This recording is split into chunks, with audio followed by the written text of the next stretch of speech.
So we've established a rhythm. If we come back around this way and you take a step and I take a step.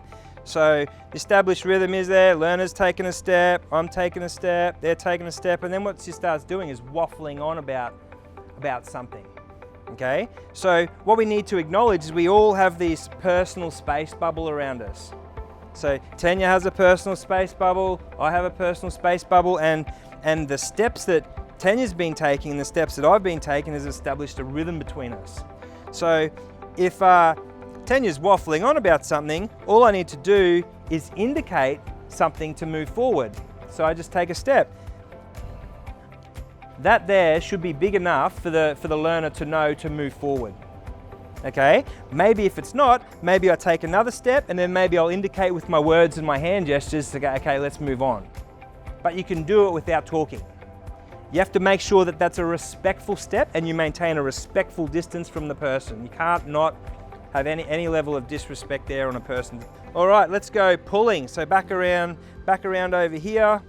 What I'm going to do, I'm going to position myself outside the control zone, and you used to do the same. You're taking a step, I'm taking a step, and then starts waffling on about the tyre.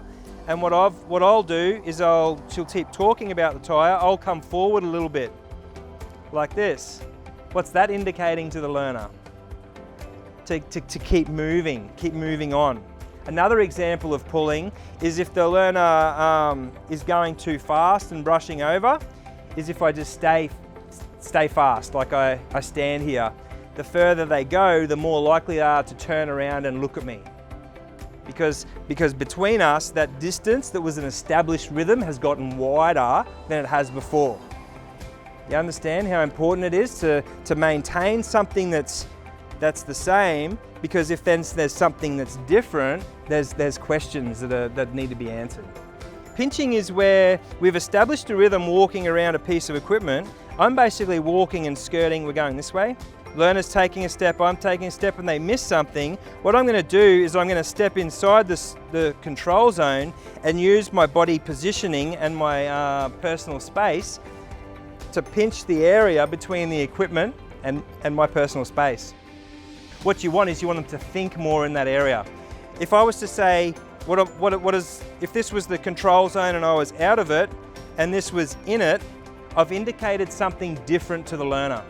And as soon as they give that additional information, all I do is I step back out and let them take the lead again, and then I follow on with that rhythm. Instead of pinching that point, you might actually need to step all the way in. That's a clear stop, okay? It's a clear stop, but because our rhythm is so established, we're going to have a discussion about something, and all I need to do is step back into my position over here or out of that area, and that indicates back to that learner that they're still in control, still going around the equipment.